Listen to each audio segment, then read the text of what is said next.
All right, everyone. The new U.S. Navy shipbuilding plan is out. And this is the first time I'm reading it. It just came out a couple hours ago. And my son, Jack Konrad, is home. He said, Dad, you got to do some more live streaming here. So this is really exciting. Hung Cao became Secretary of the Navy a few weeks ago during the Navy Sea Airspace. It was announced, the big Navy conference, that Secretary of the Navy John Phelan would be stepping down and Hung Cao would become the new Secretary of the Navy. And part of that reason, there were a number of reasons. We don't know exactly what was said to John Phelan, but there's been a lot of speculation, and a few sources close to the White House tell us that President Trump was not entirely pleased with the progress in recent months on Navy shipbuilding. We also know that Secretary of Navy John Phelan, the outgoing Secretary of Navy, was not really good with media, getting videos out there, getting plans out there. Things were delayed, communicating the need. Now, you could build tanks. We can wait to the war and you can convert truck and car factories to build tanks rather quickly. Stealth planes are great to be done in skunk works and secret hangars, but shipbuilding is too big to be done in quiet. You really, really need to get the American public on board, all the different cabinets on board, voters who call their congressmen. And we've seen a lot of excitement for shipbuilding very early in the Trump administration. And in the last couple of months, things have slowed down a bit. So Hung Cao's only been in office a couple of weeks, and he went immediately to the front lines. The USS Ford, which is, fighting with the Persian Gulf with the Iran war. He went there. He met Navy sailors close to the battle. I believe he's returned now, and Monday morning, first thing, he releases the Navy's shipbuilding plan. Now, I'm told a lot of this was written by John Phelan, and it was delayed coming out. Well, Hung Cao put his own touches on this and got it out quickly, along with a video, which if you go to the Secretary of Navy's page on X, you can see. This is the first time I'm opening the shipbuilding plan. I'm reading it. I figured I have to read it anyway. I might as well give you those live, unfiltered reaction to my thoughts on the shipbuilding plan. Now, first thing, my major criticism of the Navy is the Navy tries to do everything in-house. So I have no idea what's in this plan, but the agency in charge of shipbuilding in the United States is not the U.S. Navy. It's the U.S. Maritime Administration, which is abbreviated MARAD.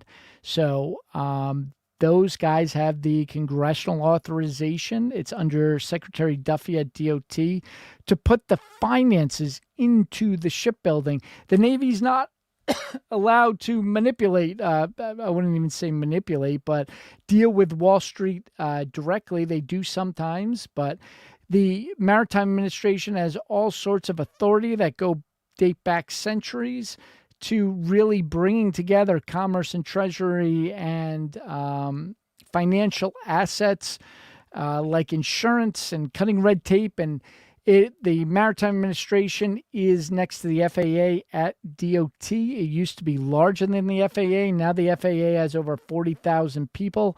The Maritime Administration has about 300 working in D.C. It's a forgotten agency. It's a shell of its former self, but it has these authorities which can be used under Secretary Duffy and the Maritime Administrator Steve Carmel, who is also the Commandant of the U.S. Merchant Marine. So before we even get started, I think this plan is going to fail if it does not bring in MARAD. So before I do anything, I want to do a word search for MARAD. Let's get in here. Woohoo! All right. Very first thing, I'm not going to go over what it says exactly, but we have the word MARAD used on at least 3 pages. Of course, I'd like to see more, but and right here we're getting into workforce development in partnership with the Department of Labor, MARAD, and other key stakeholders as directed by the Maritime Action Plan. That's the White House's action plan to revitalize commercial and Navy shipbuilding. To enhance, strengthen, and grow the workforce, the plan invests in expanding critical workforce training programs focusing on using technologies to upskill the workforce, such as virtual reality trainers, computer-controlled machinery, and advanced manufacturing techniques. So the very first thing, it passed. Let's look at the next thing, sea lift. There is a whole appendix on sea lift, logistics. Lots of hits for logistics. So, man, we are seeing this is not just a Navy plan. This is a more comprehensive all of government. I hate that term. People hate that term. They hate that term because all of government is failed in the last 10 or 20 years. It's very difficult to do all of government things, especially in this political climate. I would very much prefer if the Navy shipbuilding plan was just the Navy, but we've seen the Navy try to push shipbuilding for the last 5 to 10 years under President Biden. Secretary Carlos Del Toro and his team, Hunter Stires and Steve Brock, did an excellent job trying to push things through the Navy. They gave billions to the submarine industrial base. They've given billions to the maritime industrial base. We've seen buildsubmarines.com and everything from NASCAR to NFL games to MLB. But how much workforce was able to come in with that billions of investment? It's tripped and fall, and it's tripped and fall primarily because it is not getting all of government approach. I don't like all of government approach. I wish the Navy could do it, but they don't have the authorities. They are the customer, where the Maritime Administration has the federal authorities to push through things that the Navy doesn't, to spend money that the Navy doesn't. And the U.S. Maritime Administration doesn't have the NAVSEA, which is this 83,000 people arm of the Navy, which does just shipbuilding and repair. It's enormous, and that all those 83,000 people, some of them are on the repair side and are public shipyards, but they have endless meetings and requirements, and you can build through the Maritime Administration, as we've seen with the training ships and the saving of the Philly shipyard, without that huge hurdle and bureaucracy. So there's also operational opportunities with MARAD, but I don't want to spoil it. I want to get right into the new Navy shipbuilding plan. I'm excited that it's out. I wish it had been published a year ago, but it was delayed. And here's first thing from Hung Cao forward from the Secretary of the Navy. Since I first raised my right hand and swore an oath to defend this nation, my focus has been on the warfighter. Today, as the acting Secretary of the Navy, the commitment remains my North Star. We are at a strategic inflection point. For decades, while America's attention was elsewhere, our adversaries built fleets at a pace not seen in generations. I apologize, I'm a little far away from the teleprompter here, but let me squint a little bit and continue. During this time, our own maritime industrial base was weakened by inconsistent demand and misaligned priorities. This left our fleet smaller, our shipyards reduced in numbers and atrophied in capability, and our people facing unacceptable risk. We will not allow these conditions to continue. Pause. And strong opening. I've said for years, what is it, 7 stages of grief when you lose something. First, it's acceptance, then you go through anger, then you go through negotiation. It's the same thing with the Navy. For years, the Navy said, well, we acknowledge that we have problems, but we have strong allies, but we have a plan in place. Hung Cao comes right out and says the obvious, that the industrial base, the shipbuilding, how we do things is broken. I love the clarity. I like the strength. He continues, over a century ago, President Theodore Roosevelt sent our fleet of battleships and their escorts on an unprecedented voyage around the globe to demonstrate America's interest, industrial might, and resolve. The Great White Fleet was a clear, unmistakable signal of peace through strength. We pause. Excellent. President Teddy Roosevelt was highly controversial. The woke people in New York City removed his statue from the Museum of Natural History. There have been many attempts to cancel him. No president is perfect, that is for sure. But Hung Cao cuts through that, gets right to the fact that President Roosevelt did amazing things for the U.S. Navy and built the Great White Fleet. So, again, looking at peace through strength, historical precedent, very good. Let's continue. Today, under the leadership of President Trump, we will launch the modern successor to that vision, the Golden Fleet. This is not merely a course correction. It is a generational undertaking to restore America's position as a sea power state. It requires a clear-eyed strategy, sustained investment, and direct commitment to the American worker who builds the ships and the sailor and marine who sail them into the fight. Pause. This is a reiteration of what Secretary Pete Hegseth has been saying on his Freedom Forge initiative on the tours around the country. Telling the workforce, telling the people who run these who run the factories and the warehouses and the logistics chains and who actually build the ships, telling them that they are an important piece of this fight, that their efforts are really going to be used by. It seems obvious that the more quality and speed that they can get into the production line, the better off the warfighter is going to be. You have to include these people and show them, the end workers, so that there's a lot of delay. There's a lot of red tape. There's a lot of frustrations in the shipyard. Very clear message to those shipyard workers. Well, it may be advantageous in the short term to use some of the union rules to slow down and pocket some money. We can all profit and we can all be safer if they put their backs into this. Continuing, this shipbuilding plan is our roadmap. It is built on the clear, enduring principles, 3 clear, enduring principles.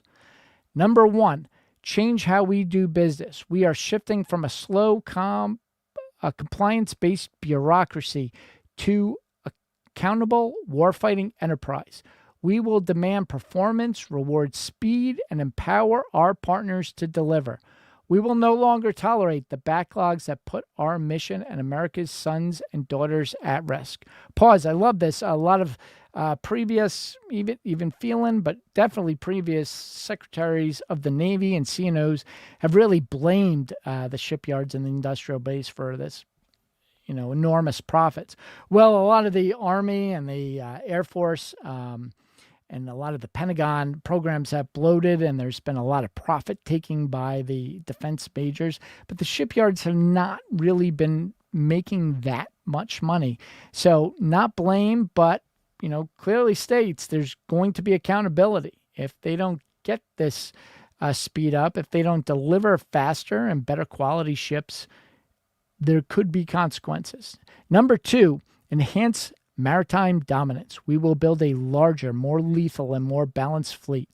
The Golden Fleet will deliver a high-low mix of advanced combatants, cost-effective frigates, and unmanned systems, giving our commanders the combat mass and flexibility to win any fight, anytime. Love it. Number 3, revitalize our industrial base. In accordance with the President's executive order, we will, quote, restore America's maritime dominance, unquote, and ignite a renaissance in American shipbuilding. Through a stable long-term demand signal, we will unleash private investment, expand our manufacturing capacity across the nation, and create thousands of high-skilled American jobs. A strong industrial base is not just an economic goal. It is a national security imperative. And he concludes, this plan outlines how we will deliver the capability our warfighters deserve. Our success will be measured by one metric: a larger, more capable fleet, manned and unmanned, ready to defend our homeland and project power globally.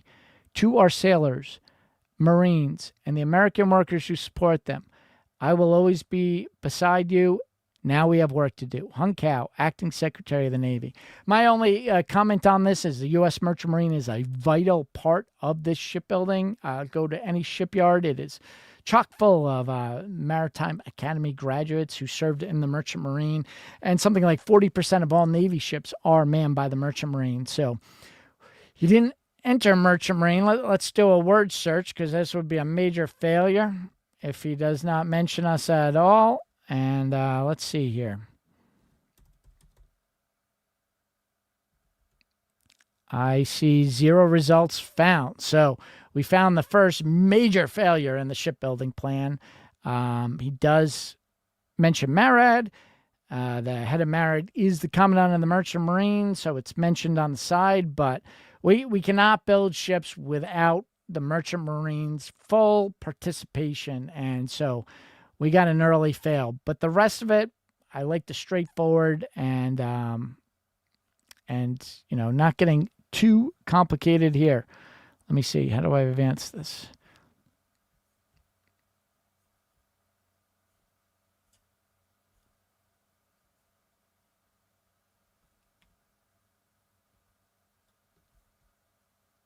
That's the Secretary of the Navy. Just click on this.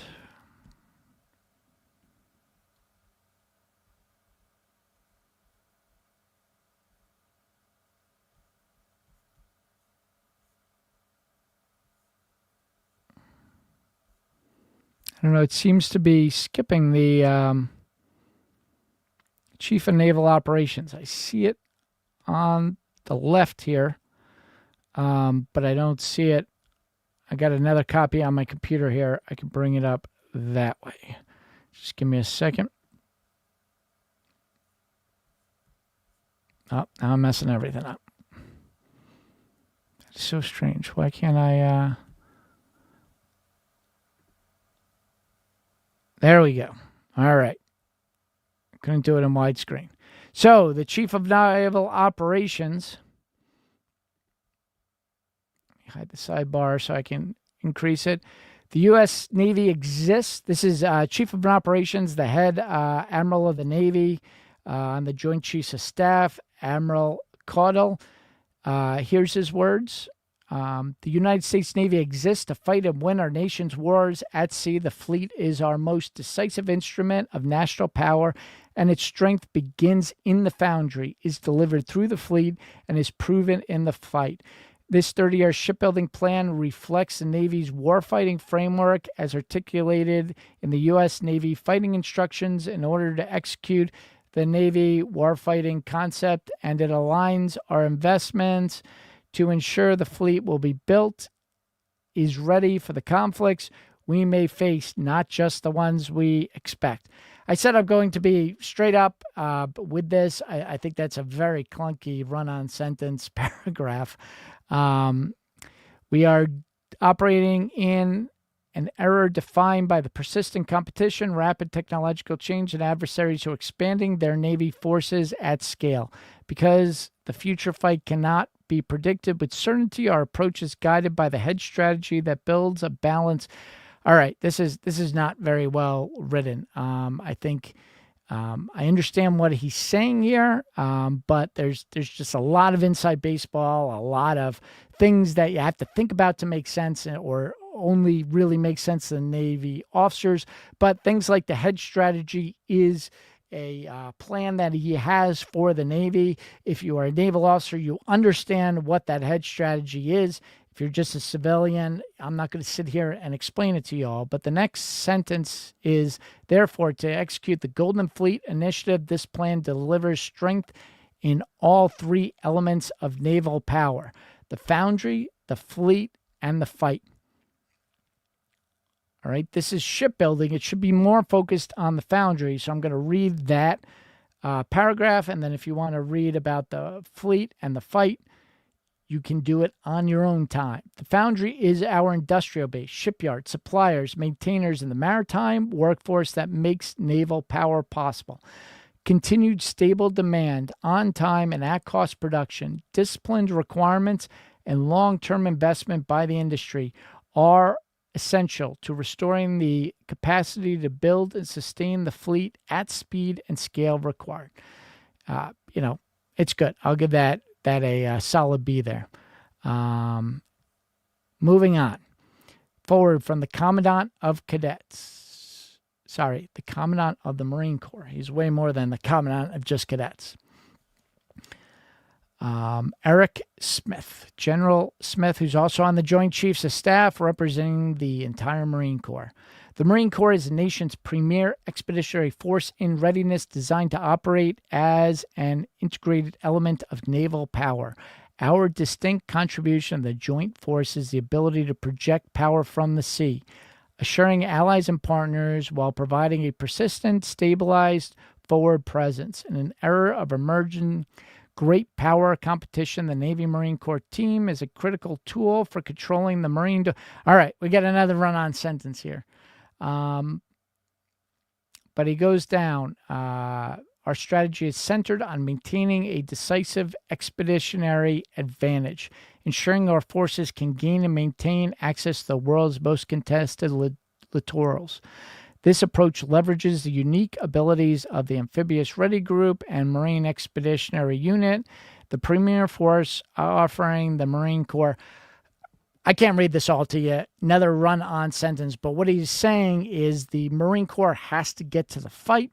These expeditionary units, the Navy Marine Corps ships, the amphibious ships, the large ships that are, some are like mini aircraft carriers, some launch boats, they need this in order to get to the island chains for what did he call it? Great power competition. That is a word for China. They need big ships in order to get to a fight if the balloon goes up with someone like China or Russia. And he continues, the shipbuilding plan significantly improves our posture and makes a historic and unprecedented commitment to our amphibious forces, representing the most significant fleet recapitalization effort in decades. Through committed procurement of modern platforms, including LHA, LPD, and the medium landing ships, we are making, all right, another poorly written. What he's saying is we need the big gray ships in order to get the Marines forward. Without them, the Marine Corps is handicapped. They can do small units. They can do some island hopping. But they really need these big amphibious ships, and anyone who's been following the news knows that, a lot of our amphibious fleet is older. A lot of it needs to be replaced. Some of them have had maintenance challenges recently, and we don't have enough ships in order to get those Marine expeditionary units to the fight. All right. So I think solid A for Hung Cao, a B for the CNO, and a B, probably B minus for the Commandant of the Marine Corps. But they're all on the same page that we need to build ships. That is good. Report requirement. This report is submitted pursuant to Section 231 of Title 10 and has the appendices. Okay. Legal disclaimer up front. Not where I would have put it, but let's continue. Sea power delivered. Over the past year, the United States Navy has continually demonstrated across multiple theaters and mission sets why it is the world's premier maritime force. Whether delivering continuous, devastating, striking power at an unrelenting pace from virtually every type of platform in the fleet in Operation Epic Fury, enabling the rapid insertion, decisive action, and safe recovery of special forces in Operation Absolute Resolve, delivering long-range precision strike in Operation Midnight Hammer, or sustained high-tempo strike operations against Houthi targets in Operation Rough Rider. Our fleet has operated with unmatched reach and skill. At home during Operation Southern Spear, Navy and Coast Guard forces surged. What about the Merchant Marine, guys? Merchant Marine forces surged. They were on those logistics ships, the expeditionary bases. One of them got a hit in a collision underway replenishment with a destroyer. So, big failure on my thing. Navy, Coast Guard. Where's the Merchant Marine, guys? Where is the Merchant Marine? If you want our help building ships and delivering the logistics, you can at least mention them. That angers me. At home, so they continue. But what they are talking about is whether off the foreign shores across the Middle East, beneath the Arctic ice, throughout the vast Pacific, or elsewhere around the world, our Navy delivers ready combat power in hours or days, not weeks or months, and continues to underwrite America's global security. So what they're basically saying is the United States Navy is extremely busy and doing a fantastic job. Don't believe the headlines. This is me speaking. The headlines that say the Navy has been a massive failure in Iran war at the Strait of Hormuz. They eliminated Iran's entire Navy, and now they are taking time, and they could be moving faster, but that is a political decision, and I think it's a political decision not so that we're sure that sailors are not killed in the fight, but they operationally, what they've been tasked to do, they have been doing a very effective job. And it goes in and talks about these operations. Operation Epic Fury, Absolute Resolve. You can read all about the Navy's involvement, and particularly why ships were critical to these operations. Without the ships, these operations would have failed or been a lot more difficult to pull off. So that's the first couple pages, making a case on why the world is getting more dangerous and why the Navy is increasingly the go-to branch to get these difficult operations done. I would have liked to see a little more about the importance of chokeholds, the importance of our Merchant Marine, our logistics, protecting the sea lines of communication, being the tying string, how the Trump administration wants to secure these choke points. That would have been a little better, but not bad. State of U.S. Navy shipbuilding. The Department of Navy currently operates 291 Battle Force ships, while the Navy requirement by law is 355. So let me pause that. When they say battle line ships, that's kind of a misnomer because a large number of those ships are military sea lift command ships, which are really logistic ships. They are unarmed. They enter the battle to replenish, but they're not, thinking of a line of battle line ship. That's not the word they use, but the number of ships with actual weapons is smaller, and the number of surface ships, if you take out submarines and you take out aircraft carriers, which are primarily air assets, and you take out the amphibious ships, which are marine delivery assets, the number of ships that are actual naval battle on the surface is much smaller. Let me continue. Over the past 2 decades, the shipbuilding budget has doubled, yet we have no more ships now than in 2003. This is a persistent problem and one that is not just industrial.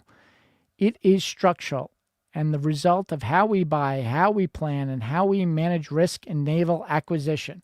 Pause. A+.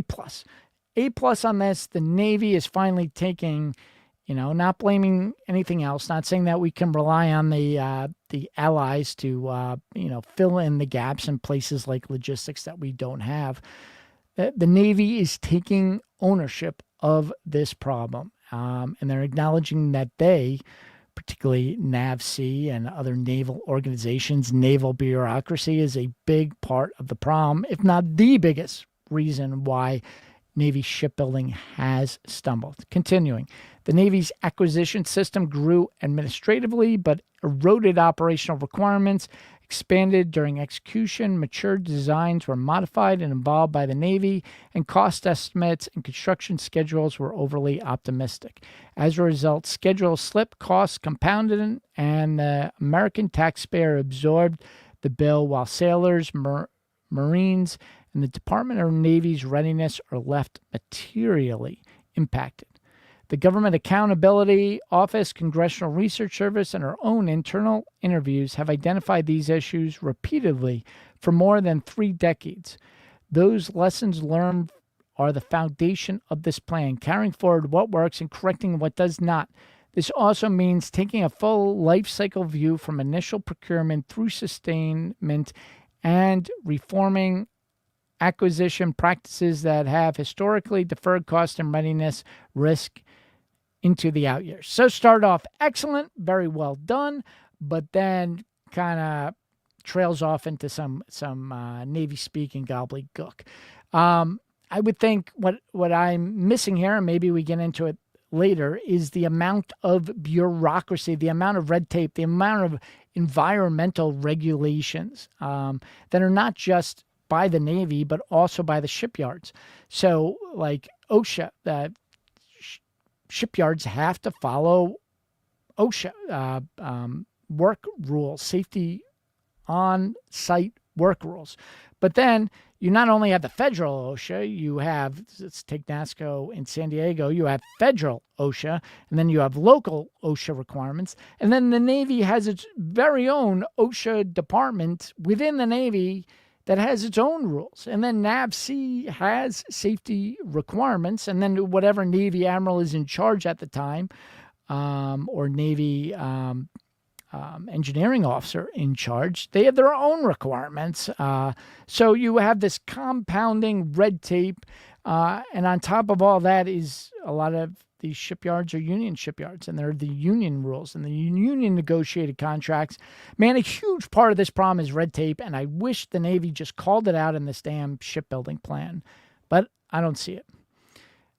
Continuing, President Trump's Executive Order number 14269, restoring America's maritime dominance, and the subsequent Maritime Action Plan combined with the reform of defense acquisition practices have been a long overdue catalyst for reindustrialization.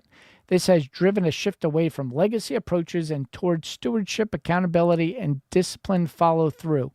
Investments in naval shipbuilding will be smart, deliberate, and distributed across the United States with opportunities for participation by maritime allies. We are creating economies of scale.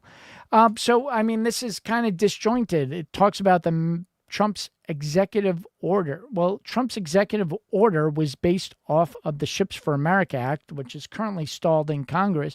Ships for America Act was primarily fixing the commercial side, not entirely, but the commercial side of the equation, fixing the U.S. merchant marine. A lot of that was taken into the executive order and the Maritime Action Plan, which is not a Navy plan. It's primarily a merchant marine and commercial plan.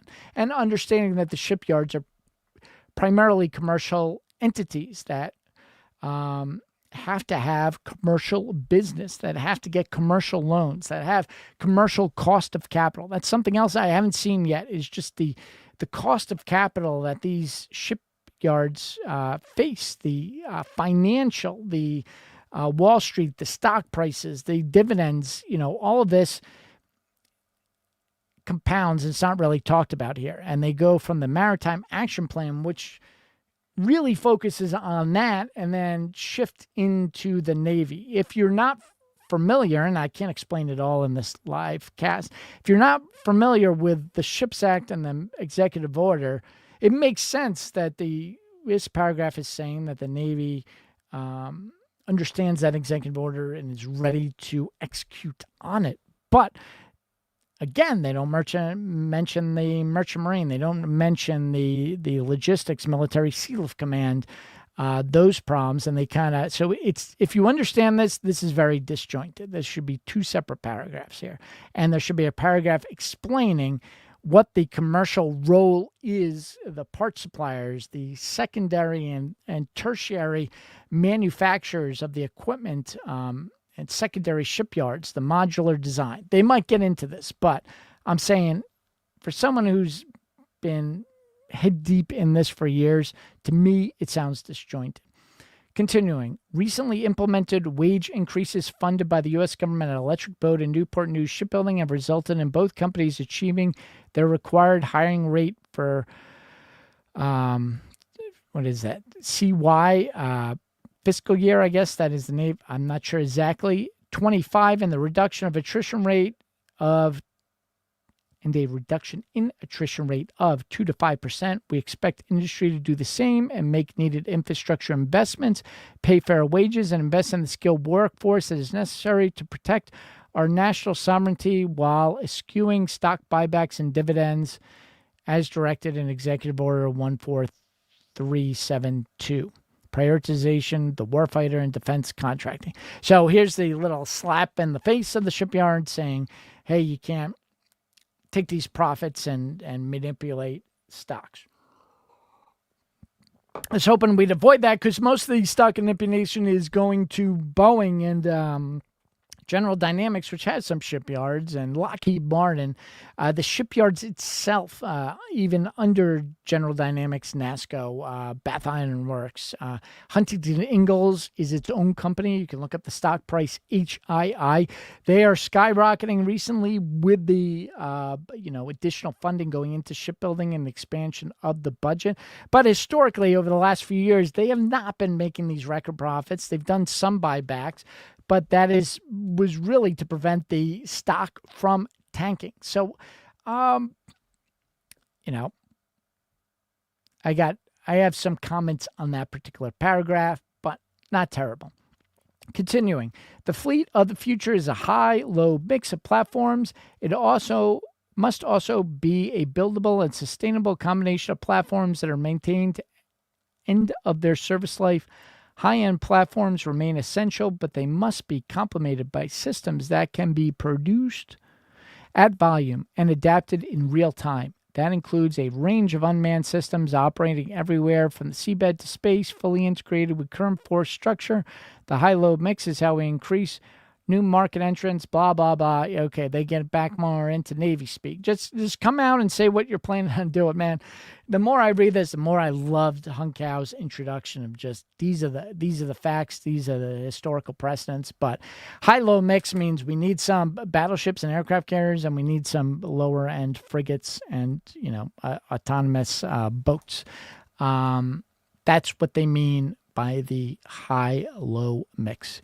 Continuing, today, roughly 10% of the shipbuilding work is performed at distributed sites. Our goal is 50%. New hulls will prioritize modular digital designs that enable distributed shipbuilding across multiple yards and suppliers. Module construction expands production capability, reduces bottlenecks, and accelerates they're going back into legal speak here. But this is excellent. I absolutely love this plan, modular shipbuilding. What they're basically saying is, we would love to build more destroyers. And, the biggest complaint against the battleships is, hey, why don't we just take that $20 billion for the first battleship or two and put that into destroyers? It's because our destroyer yards, Bath Iron Works, HII, they are at capacity. They can't expand that much forward. Give them $20 billion and they will not be able to increase the number of destroyers themselves.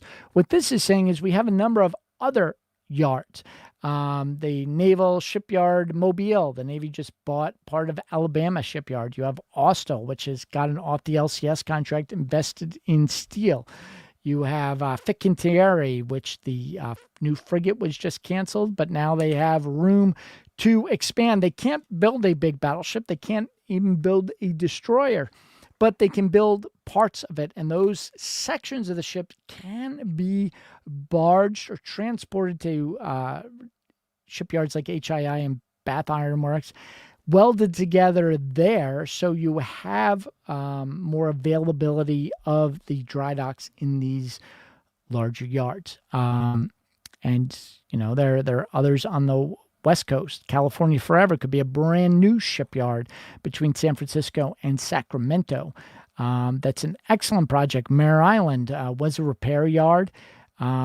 Brooklyn Navy Yard on the East Coast, there is still a operational dry dock there. We have a lot of small yards, and we have what we have failed in shipbuilding in the United States. It's been an epic failure over the last 20, 30 years. But what we excel at, what we continue to do very well in the United States is work boats, 100, 200-foot boats. Some of these are very advanced offshore supply boats, windmill, construction vessels has been the new one. We can build barges and ferries and boats and small frigates. We can do that extremely well. Where we're failing is the large commercial ships, the large Navy ships. But if we chunk it down, if we have these small, if a shipyard can only build 100 feet, well, maybe build a 100-foot section of the battleship or destroyer there, and then we can transport it to the larger yards, and those yards are large become assembly yards instead of full construction yards. This is a fabulous plan, and this is how it's done in South Korea, which has the most efficient and advanced shipbuilding in the entire world. Continuing, every state in the nation has a role. We are expanding opportunities for the manufacturing base from coast to coast across the industrial heartland to support the fleet of the future. I love this. Pausing, industrial heartland. Jerry Hendricks, who's the Naval and Maritime Shipbuilding czar at the Office of OMB, Office of Management and Budget. Before he got in there, he talked all along. We have the best river system in the world. We have industrial sites all the way up the Mississippi, the Ohio rivers, the Illinois River, across the Great Lakes.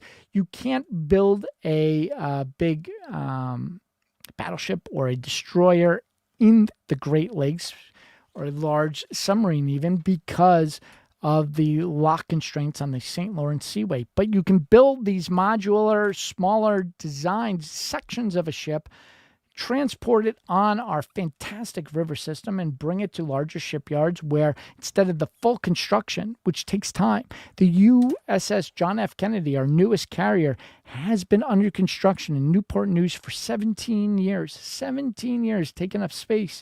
Well, build the pieces elsewhere, bring them there and assemble it, and then the time in that critical dry dock, because we have a shortage of dry dock, is minimized. And I really hope they get into this plan, floating dry docks, because when Korea ran out of space during the oil and gas boom of about the 2010s, that's what they did. They bought floating dry docks, floating barge cranes to expand that limited dry dock capacity.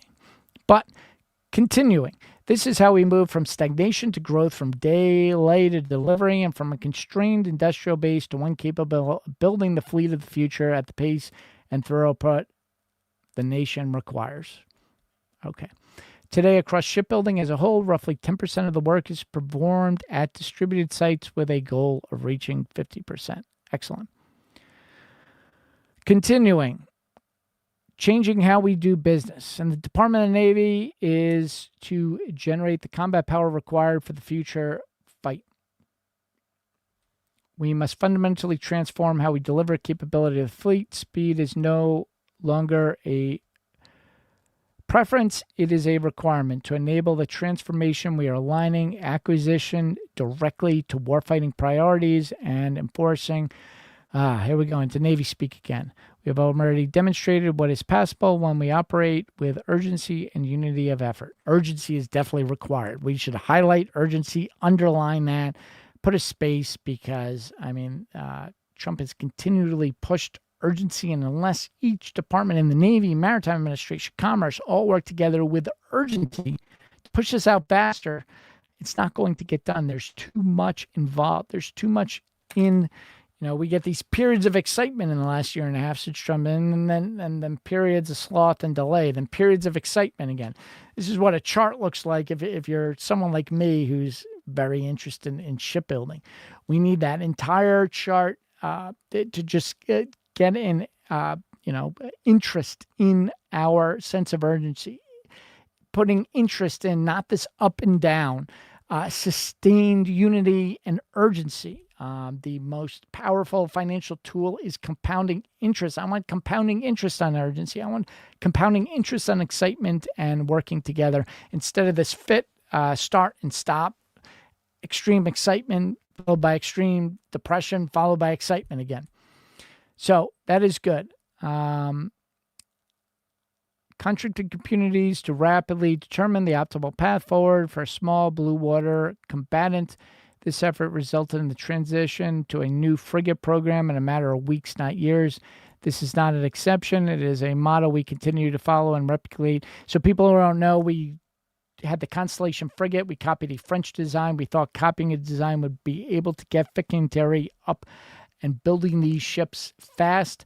But the NAVSEA, the designers, the requirements changed 80% of the design, and it languished. I think we're still going to build 2, but I mean, they're 6, 7, 8 years delayed. So what they decided to do was, instead of just build 2, and instead of continuing to build more, they are going to build the Coast Guard frigate as a Navy frigate, and they're going to use some containerized weapon systems and other things to do a patchwork. It's not a perfect plan. I don't love it, but the fact is that they quickly canceled that plan and came up with a new plan. That is good.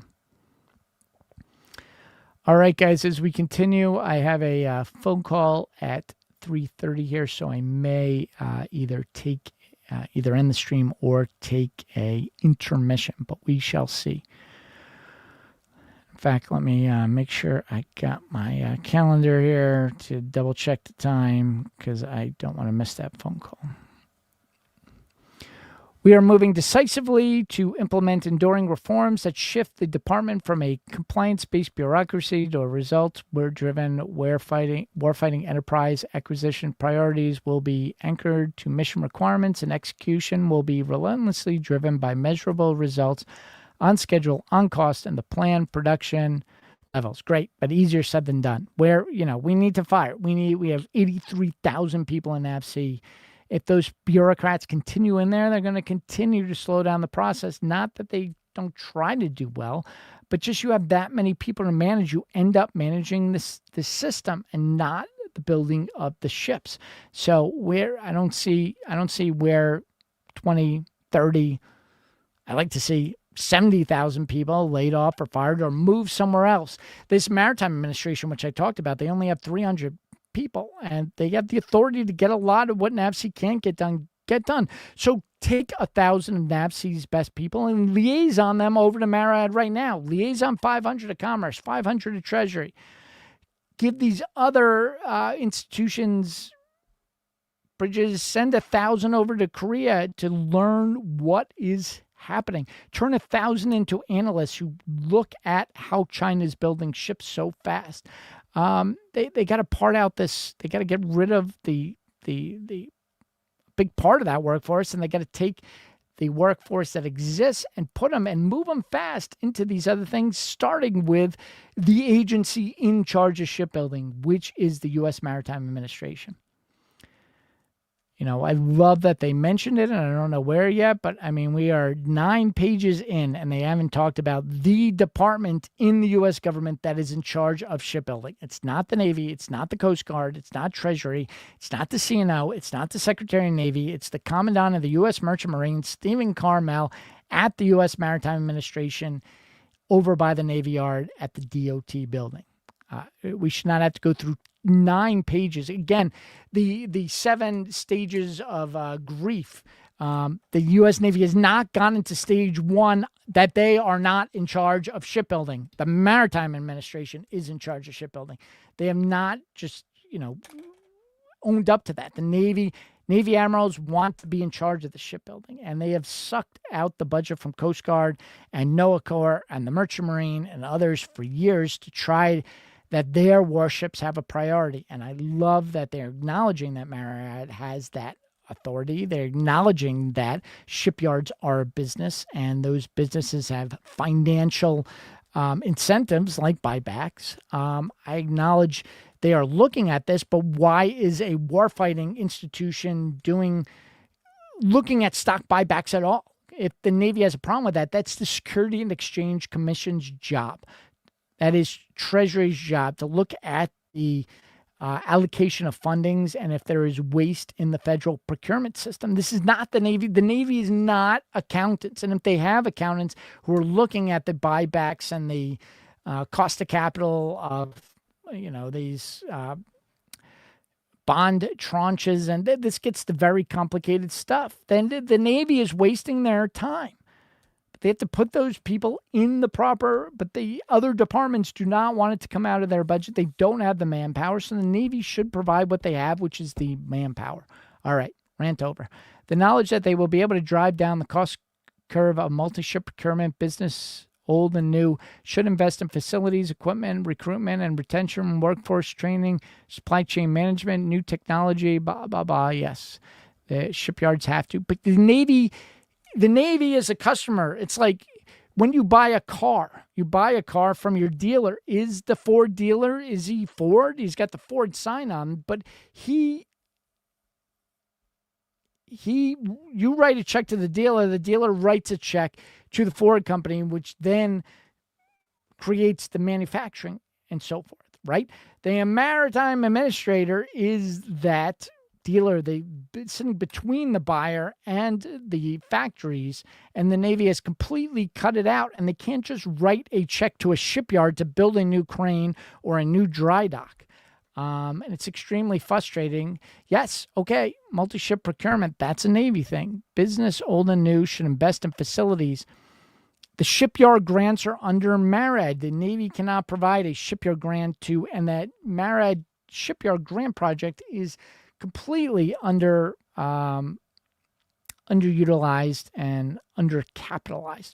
So the Navy admirals, the CNO, the Secretary of the Navy should go to Congress and say, give the Maritime Administration $10 billion so that they can write a check to the shipyards for the dry docks, for the cranes.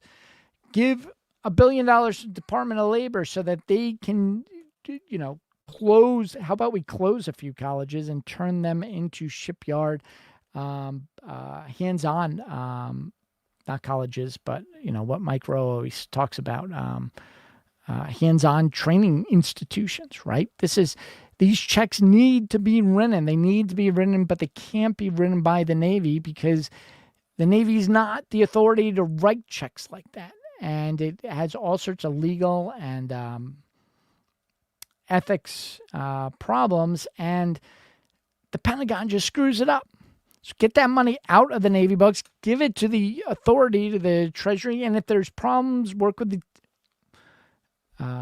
Security Exchange Commission, work with the Federal Reserve to find the capital, lower the cost of capital for the shipyards so that they can build and invest in the labor and dry docks and floating cranes. So frustrating. They don't mention any of this in the shipbuilding plan. So far, that's a fail. So we have one goal: put the warfighter first. Yes, that's what you should do. You should put the warfighter first. You should not put all this crane and equipment and everything else, but you should hold the Maritime Administration accountable, to hold DOT accountable. This was my major frustration under Biden is the Department of Transportation had $1.1 trillion at least. Duffy claims it was up to $2 trillion to invest in infrastructure. How much went into these shipyards? How much went into the roads and the waterways needing to move these barges, move the part suppliers, build warehouses? None of it. And it was frustrating because Pete Buttigieg was a Navy Reserve officer, should understand this, but the Navy did not coordinate with them. They did not ask for that money to be taken out of the infrastructure budget and put into these programs that will benefit the warfighter. It says Congress has cleared the path. Now the Navy is leading the way. Well, that's my problem, Navy. That's my problem. You've been leading the way for 30 years. And some of the stuff you need to lead the way on, and some of the stuff you need to step aside and empower the other critical departments to either get in the way themselves like MARAD or get the hell out of the way like OSHA, like the environmental agencies. All right, guys, here is, I got a couple minutes. Requirements reform. The Navy is transforming its warfighter requirements and implementing processes to prioritize speed and capability. Overly prescribing or ambiguous and subsequently changing requirements have too often led to years-long delays. That USS Ford and now the USS John F. Kennedy they've been building for 17 years. A big reason why is because there were over 16,000 change orders. 16,000 times someone went to the shipyard and says, hold on. And every time you have to hold on, people who are working have to pause. They got to be put somewhere else in the shipyard. It's very hard for a manufacturing process to be streamlined with these starts and stops and changing things, and you have to tear apart pieces of equipment and rebuild them differently. This is massive, massive problem.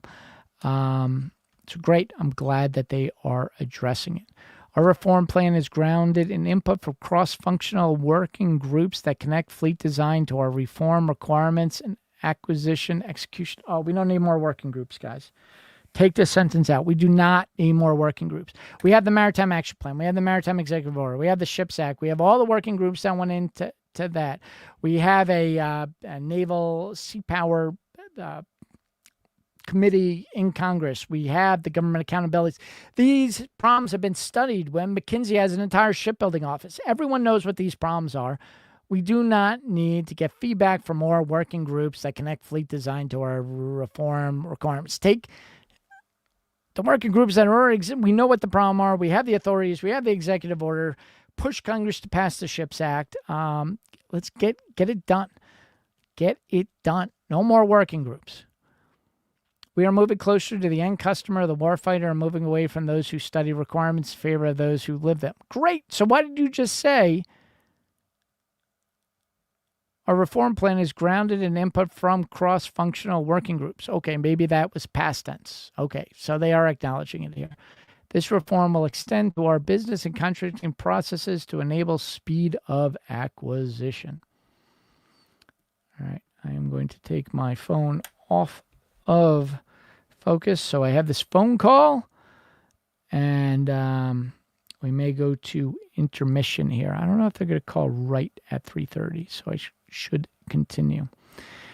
But guys, write in the comments there, share this live stream. Man, I see there are 1,400 of you. That is incredible. But, more interaction, share it, write comments, send it to a friend. We greatly, greatly appreciate that.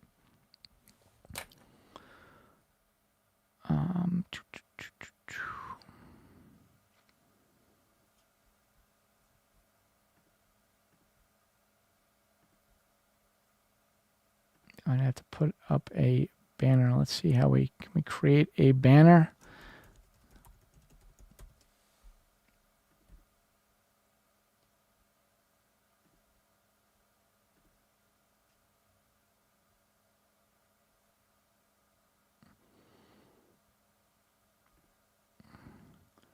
All right, we got intermission up. So I apologize for this pause as I get a phone call, and hopefully I will be able to come back later. And I should probably go back to page 1 of this.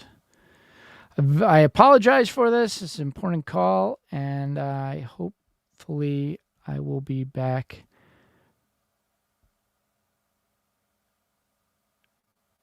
shortly. Thank you for your patience. I appreciate it. Stand by.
Okay, guys, I am back. My hair's all messed up for some reason. But here we go. Let's continue. Thank you for bearing with me. So I had that phone call. And let's zoom in on here and figure out where we were. I guess I got to turn that banner off too, huh?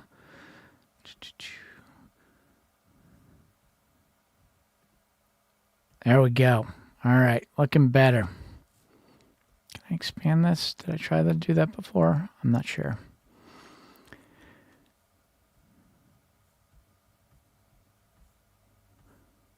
All right, yeah, we got 1,400 people last night. 1,800 people. Thank you so much. And 3 people on YouTube. 1,800 people on X and 3 watching the live stream on YouTube. But that is okay. I appreciate all of you coming in here. All right. We read that. Operations, Southern Pier. I think we were on page 9 or 10. Yes, requirements reform.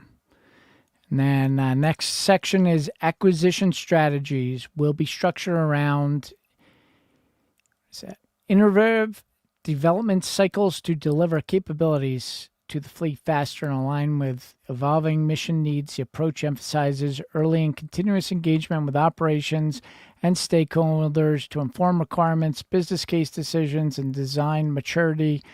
From program inception, we will account for total lifecycle cost and integrated sustainment, maintenance, and modernization into design decisions to avoid the costly.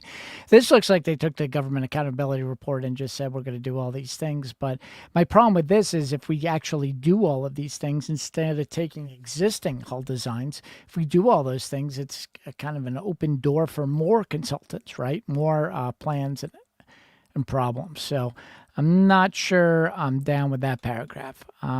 Next paragraph. Future ships will be designed with modular open systems architectures that enable rapid insertion of new technologies and capabilities as programs progress. Modular equipment packages. Love that idea, but it was a massive failure in the LCS, the 3 module systems there. So it doesn't really talk about how they are changing the modularity requirements of ships. That's concerning. This approach allows the Navy to field initial capabilities faster while upgrading systems over time as threats evolve, blah, blah, blah, blah, blah. Digital engineering, a persistent digital thread, and advanced manufacturing will support this model, ensuring faster development. Doesn't really explain how they're going to do all that. So I don't know about that whole section. Changing incentives. Our message for the industry is straightforward. We owe you clear, stable requirements. You owe us delivery on time and within budget. When the United States government, through the Department of Navy, is your customer, you are expected to perform. Significant levels of structural expense growth continue to diminish the Navy's purchasing power to execute our shipbuilding plan, especially as programs fail to meet budget and delivery timelines. One of the ways we are addressing this is through the expansion of the industrial base through direct foreign investment and through public-private partnerships to revitalize the industrial base, to work with suppliers at all levels, to increase capacity, modernize infrastructure, and deliver units on time and at cost. I love this. This is great. But my only caveat is all of this is not the Navy's job. A lot of this should be going through MARAD. And I realize it's extremely frustrating working with the Maritime Administration. We have an excellent new Maritime Administrator, but we just lost his number 2 undersecretary. A lot of the people in there, some of them are holdovers, people who were not, you get to the Maritime Administration, and if you're a really good performer, you get offered jobs elsewhere in the Department of Transportation, the military, other places, and those real performers get promoted out fast, and you're kind of left with some sludge in there. And there's some guys in there who are real patriots doing really good work. But when you have, look at all of this plan, a lot of this is MARAD's job. Well, there might be one guy who handles 3 of these things. And when the Navy calls up Marriott and says, we need help with the X, Y, and Z, it's often just one guy they're calling. And that guy, it takes time. He doesn't have the liaison officers. He doesn't have the help he needs to get fast turnaround. And then whoever's calling up the Maritime Administration gets frustrated. And, they're either working with idiots, stupid people who are left behind, or they're working with great people who are patriotic and don't have the resources behind. And then the Navy gets frustrated, or Commerce gets frustrated, Marriott. And then there's a little rumor that goes around the Pentagon saying, John Konrad says we should talk to Marriott. And someone says, I talked to Marriott. I dealt with them for 6 months. They didn't get anything done. And, you guys do not have the authority for all this stuff. So send your liaison officers over there. Send 500 liaison officers. Please, Hung Cao, send 500 Navy liaison officers and 500 from NAVSEA to report to Commandant Steve Carmel tomorrow and take their marching orders. We do not need 83,000 people in, and I know you have at least 500 great officers in the Navy and Marine Corps who can start reporting to the Navy Yard and take orders from Steve Carmel. That's how you solve this. But otherwise, excellent stuff here. And I don't know how to explain it. Some of this acquisition strategy sounded like gobbledygook. And to me, at least a trained eye, you might have to take my experience. This is not gobbledygook. This is excellent, well-written approach here. Continuing, this approach attracts private capital partners to invest alongside targeted Navy investments. Thank you. Thank you. Thank you. The Navy can write a check for $200 billion to get a battleship. It's not going to help because the checks come at the end, at delivery. They are the customer going to the dealership. And even when the dealership gets its money, it's got to go back to the manufacturing base. And, the Navy, the shipyards, which are commercial companies, commercial entities, need the cash right now to buy that crane. I was talking to a Navy a shipyard, and there aren't many, so I got to be careful here. But they have a crane on order, and the crane's ready for delivery. And they have a partnership with the Navy, and the Navy purchased land, and they were supposed to build submarine modules, and now the Navy's been dragging its feet. And the shipyard has to write a check right now for that crane for the future Navy plans. Where are they getting that money? So they got to go get a loan. They got to issue a bond, and they have to pay the investment bankers all this money, and the investment bankers have to do their due diligence. And what do the investment bankers say?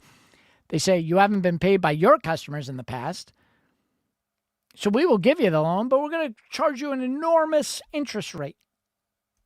The cost of capital is enormous for these people. They have to borrow now for promises that are delays and problems in the future. There's no risk management. And when you invest, when the Army goes, hey, invest in new tank manufacturing. One, a tank manufacturing facility is not as expensive as a shipyard. One. Number two is we know how to build auto manufacturing plants. We've forgotten how to build shipyards. So the risk management at Goldman Sachs or JP Morgan goes, show me with the last time you built, how the return on capital of that investment. And they can't show anything. And number three is the DOT has reports and studies and analysis of all of the roadways and all of the manufacturing and the throughput, the amount of cars on the highway, the number of cars that are getting old and have to be replaced. We have none of this. So the Navy does not write the shipbuilding report, the state of the shipbuilding industries. That's the Maritime Administration. They have not published a state of shipbuilding report in 20 years. 20 years. They have to write it annually for Congress, and they just said, no, we're not going to write this. Steve Carmel came in, and it turns out they've been writing this report, but they can't publish the old ones because it's from previous administrations and they can't get permission. But he went out and he said, publish this year's report. And it came out and it was terrible. And this is, again, the problem with the Maritime Administration. And I talked to Steve, and my, advice to him was, even if it's not great, the state of the shipyard report, go ahead and publish it. Show people how bad it is. It's not horrible, but it's not great. At least there's something to improve on. You need something there to improve on. And he did. For the first time in 20 years, he published on MARAD's website the shipyard report. That's fantastic. But if you have 83,000 people in NAVC picking their nose, there's one guy writing the shipyard report and the merchant fleet and the Jones Act report. I met him. He's a wonderful guy, Doug. Doug is fantastic. I think he's got 2 people in his office writing all these reports. And then it comes back and, someone reads this report and says, well, here's proof that we shouldn't rely on MARAD because they didn't do a report in 20 years. And when they finally did it, they had 20 years to write this report and it was terrible. Well, that's why they didn't publish it. So they need help. Get in Congress and ask the Congress. Go to the Transportation and Infrastructure Committee, Admiral Caudle, Hung Cao, NAVC. These admirals need to go to the committee, stand behind them and say, give them money to do their report. This isn't our job. And the problem is the Navy has their own shipyard reports, which are a lot better, but a lot of those are classified. So either unclassify the detailed Navy shipyard reports or get some of it unclassified to MARAD to include in their report, or give them the liaison officers to get the report done right. But the problem is Goldman Sachs, JP Morgan, they take all of this information and they say bad customers. There is a history of failure. There's not much comparable study.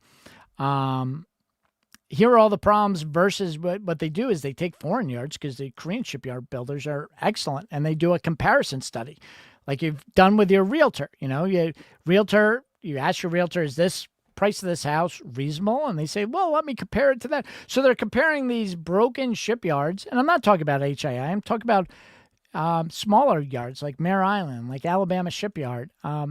And they take the comparative study and they go, oh, this is a broken shack. And then they compare it to a Hanwha or Samsung, which is the best yard, most effective yard in the world. And of course, they don't want to invest in the shack. All right. And then they go, okay, what are the government reports? And they get this horrible MARAD report. And they risk the risk analysis at the big banks say we can't write a check for this. And if we do write a check to purchase this crane, there's a shipyard with a crane on order right now. These aren't expensive cranes. I think this one, they just need the deposit of a couple $1 million. If they got this, if they say demand the money, then the bank says, okay, but we have to add a risk. It's just like your credit card. If you have an 830 credit score, which someone like Skunk Works has, or someone like General Dynamics Tank Division has, they probably don't have 832 because the Army and the Air Force has significant problems as well. But they have enough credit rating. And the big companies like Boeing has $130 billion market cap. So even if one division fails, the loan to the company will succeed, right? But someone like Alabama Shipyard or Mare Island, they're tiny. I mean, and we're talking tiny. Bollinger Shipyard, where we were building icebreakers. There was a shipyard, VT Halter, owned by a foreign company, STX, I believe, in Singapore. They were going to build the icebreaker, right? They bought all the land, the old shipyard. They invested something like $500 million of their own money into development of the cranes and the facilities and the workforce in order to build the icebreaker. Then the change orders came in from the Coast Guard. And then Congress got mad about the change orders of the Coast Guard. So they said, NAVC, you have 83,000 people. You have to help it. And then there was suddenly a flood of all of these environmental analysts and safety analysts and change order people and everyone. And the program got delayed. And just to get the hell out of it, STX sold the entire yard to Bollinger for $16 million with an M. An entire shipyard capable of building massive icebreakers sold for $16 million. And then the Navy comes out and says, hey, these shipyards are robbing us. They're stock buybacks. It's private yard, foreign investment. And then Bollinger struggles because now you have, you can't get a, it's like real estate, you buy this house, you find problems in it. What do? You refinance the loan. You have what are those construction loans for your house? Well, based on what equity? There is no equity. The whole yard's worth $16 million. There's no equity to advance from. So, and then they look at the yard. It's a series of failures. So this has like a 200 credit score. Well, you can loan money, but you got to go to a fast day loan. You got to go to the ghetto and get a paycheck loan in order to, and the interest rates are phenomenally high.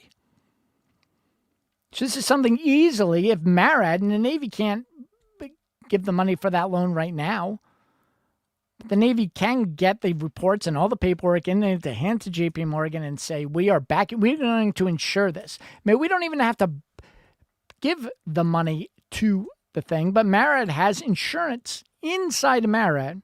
This is what we're finding out with Hormuz. Everyone, the Bloomberg was it Bloomberg or Wall Street Journal? One of them had an article right now that we got 2 Navy ships out, U.S. Merchant Marine ships out. There were 5 U.S. flag merchant ships stuck in the Persian Gulf. We just got 2 out. And Lloyd's List initially didn't want to insure any of the ships. They canceled insurance. And the DFC, which does the Bank for Foreign Investment, came in under Trump and worked with Besson and said, hey, we're going to back the loans. So if you do get hit, we're gonna pay out a few $1 billion of insurance to reduce that war risk insurance, right? So the DFC did that. And just now, 2 U.S. Merchant Marine ships go through, and Bloomberg writes an article saying, hey, this failed because these 2 ships did not use the program that was built by Trump, this DFC. And they wrote this whole article on why Trump's plan was a failure. It wasn't a failure because MARAD can insure U.S. flag ships themselves. They didn't have to go to Lloyd's because MARAD can write that insurance themselves. MARAD can write shipyard insurance. They can write insurance. They can and if they go to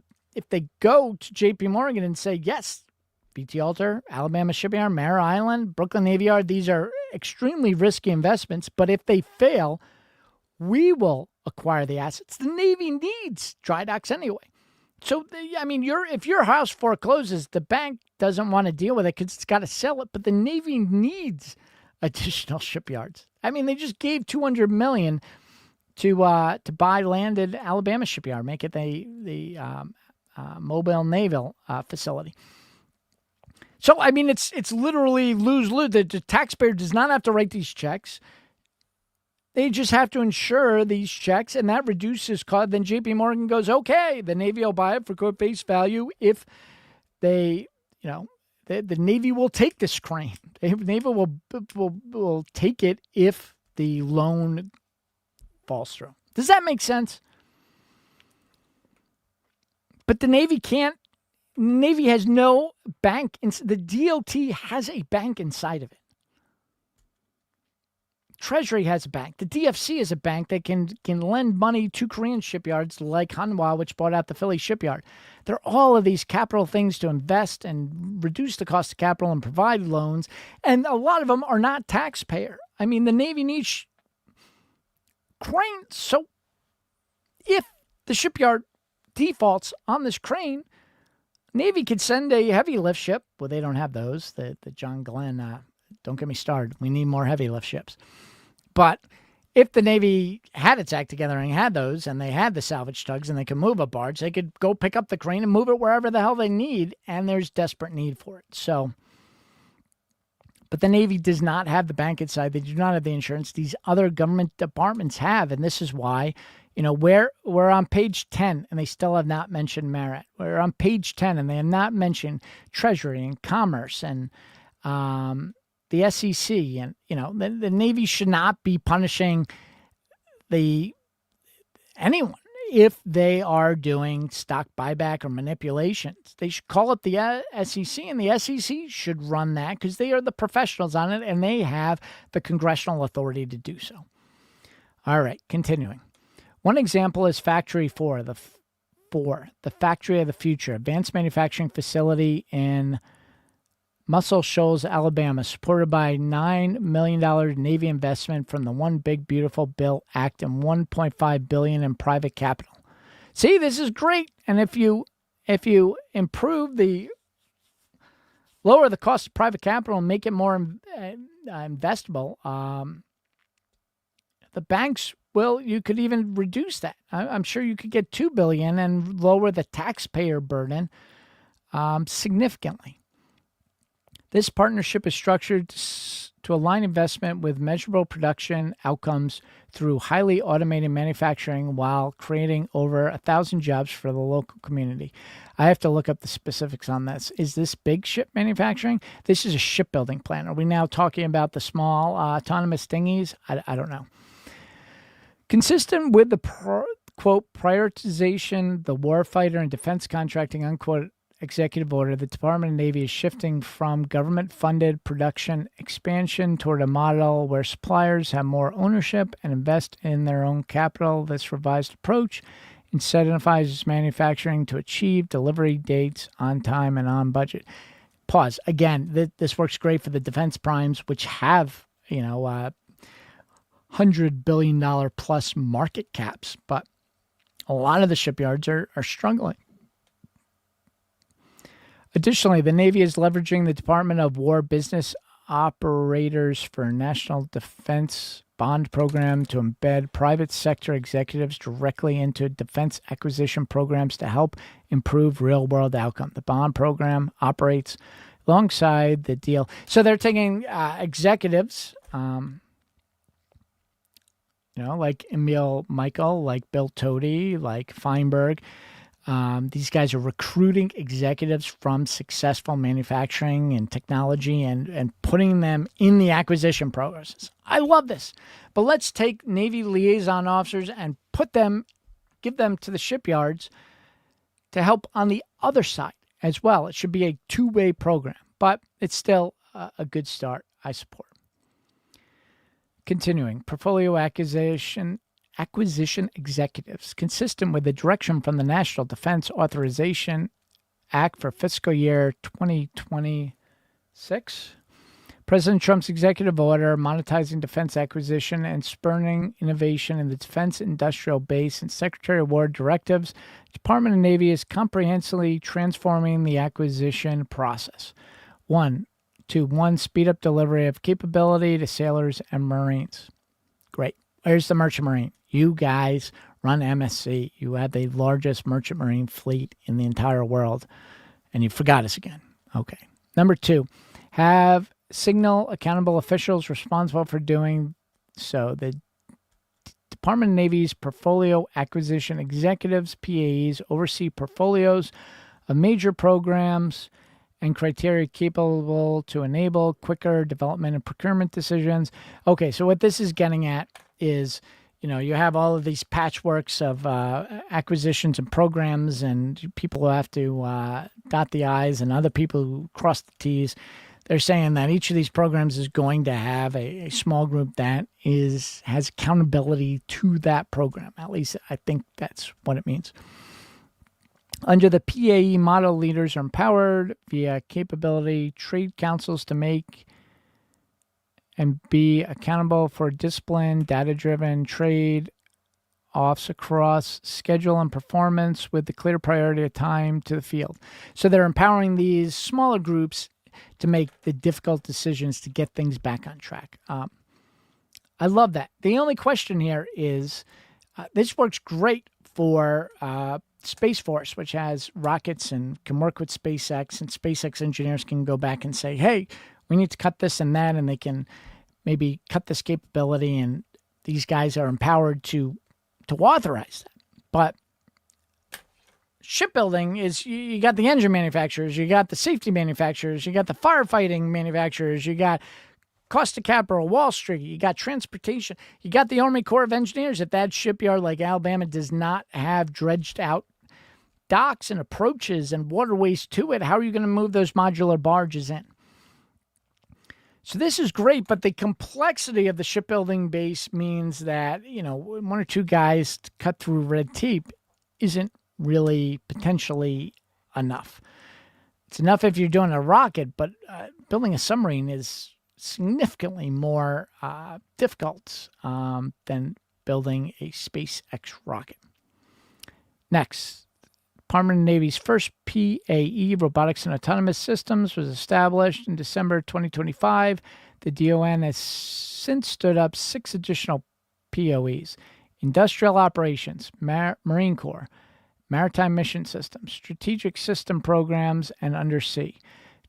Transition efforts are actively already underway for the remaining portfolio areas, which will be on track to stand up in the coming months. Completing the department's full transition to a PAE structure. PAE Undersea, dual-hatted as a direct reporting and portfolio management for submarines, will direct all activities to deliver nuclear power attack submarines, ballistic missile submarines, and guided missile submarines. The DRPM will answer to the Deputy Secretary of War, whose goal is to reach... So the submarine czar, who's in charge of all this, is not reporting to the Secretary of the Navy. He's reporting directly to the Secretary of War so we could get more top cover in order to make these hard decisions. That's great. But this is a shipbuilding plan, not a submarine boat building plan. So it's all the submarine stuff is great. I love it. I fully support building submarines faster, but the submarine manufacturers are doing a good job. They know what they need. They know what top cover they need. They can integrate very quickly with those PAEs and demand what red tape needs to be cut. But the shipbuilding industrial base and then the repair base, which the repair needs more help than the actual shipbuilding. They're not as advanced. They're not as coordinated. It's spread out more. So, but here they talk about PAE Maritime, which is designed to empower our surface shipbuilding program leaders with the subject matter experts and authority necessary to drive program outcomes, ensure safety and quality, efficiency, apply resources, and make adjustments to better enable delivery on time and under budget. So that's gobbledygook. It is all gobbledygook. Let me go back and read the submarine thing again. Evolving from the Bureau of Construction Equipment and Repairs in 1842 to the consolidation into the Bureau of Ships in that's NAVC, sorry.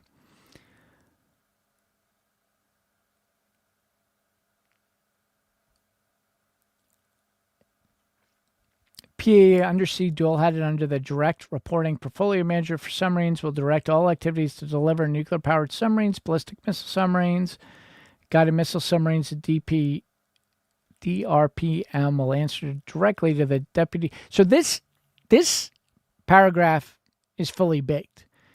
This paragraph under maritime is a wish list, a poorly written wish list.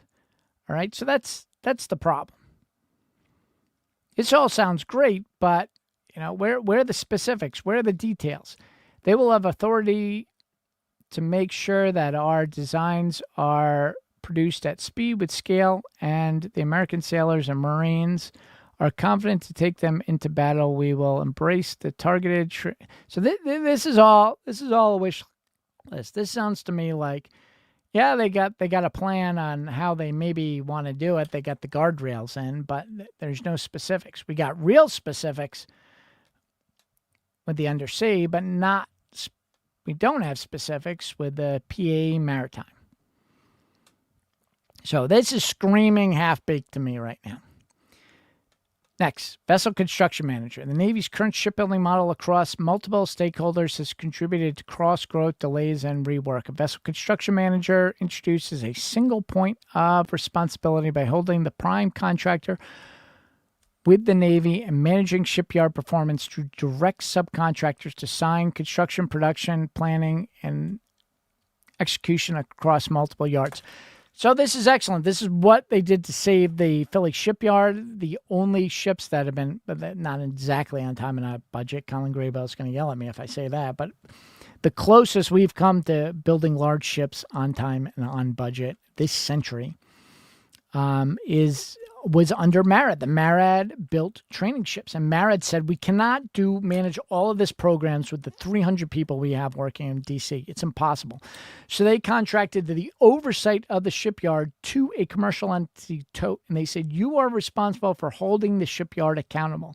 You're the point of contact, not MARAD. So MARAD stepped out of providing the naval architectures and designs, and they said, it's like hiring a general contractor.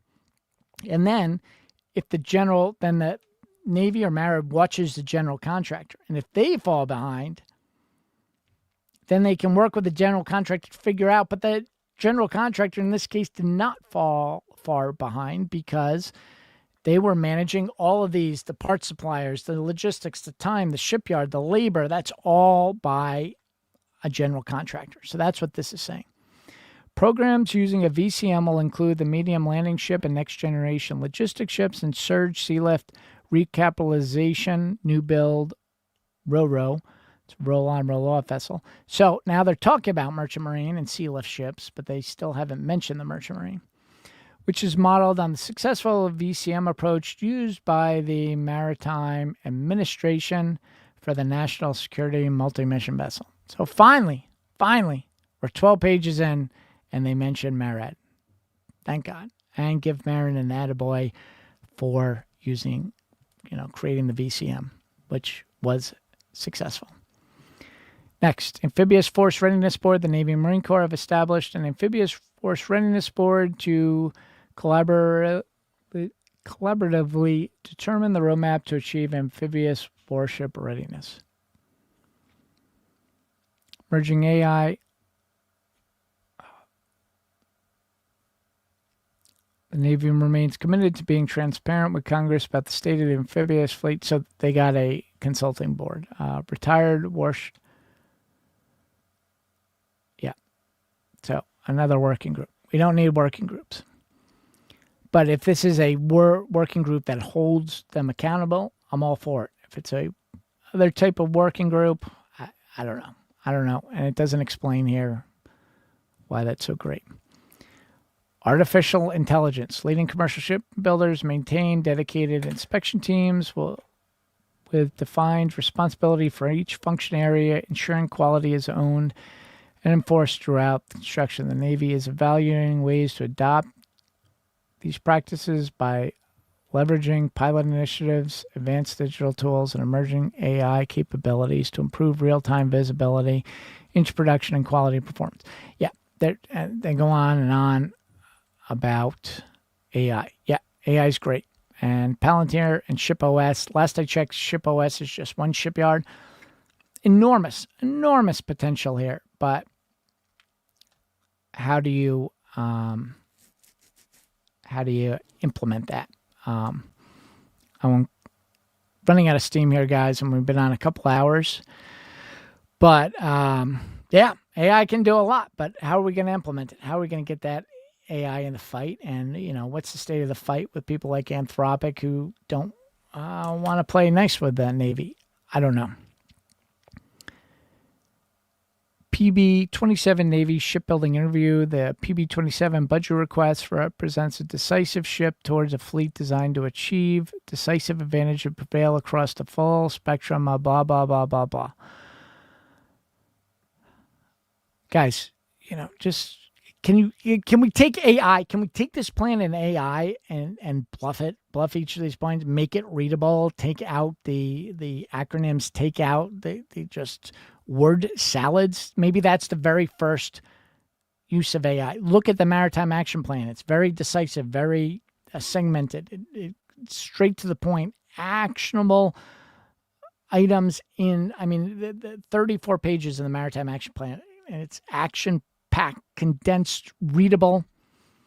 Not to everyone. There are parts of that are not explained well to the average public, but someone who understands what's going on, almost every page of that Maritime Action Plan is is action-packed. Here we got a lot of gobbledygook taking up pages. I mean, I shouldn't have to read. Why do I have? I'm an hour and 46 minutes into this live stream, guys. It should not take me an hour and 46 minutes to get through 13 pages. This is a you problem, not a John Konrad problem. I'm doing my best here. All right? I should just be able to read this, and most people should understand, maybe jump in and provide a little color commentary.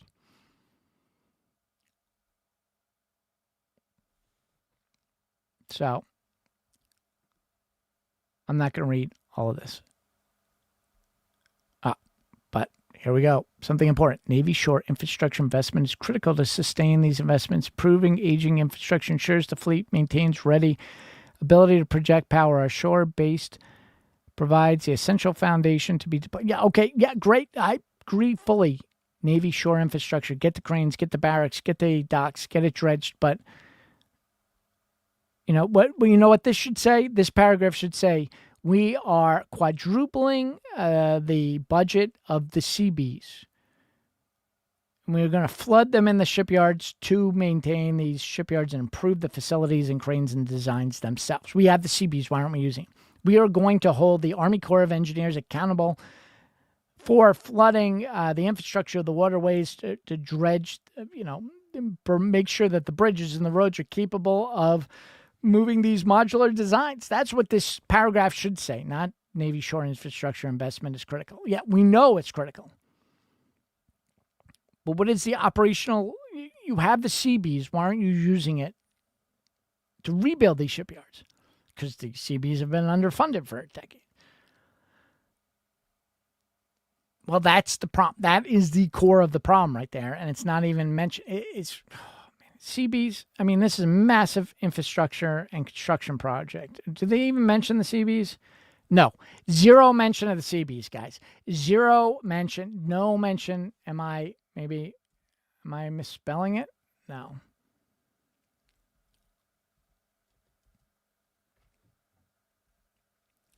Sorry, I can't really see. It's too far away to type in. See. And no results found. How do you do a massive shipbuilding, construction, logistics enterprise without mentioning the merchant marine and the CBs? That's a fail. That's a straight up fail. Today, roughly 10% of shipbuilding work is performed at distributed sites. Your goal is 50%. We've already talked about that. Am I going backwards? Yes. Sorry.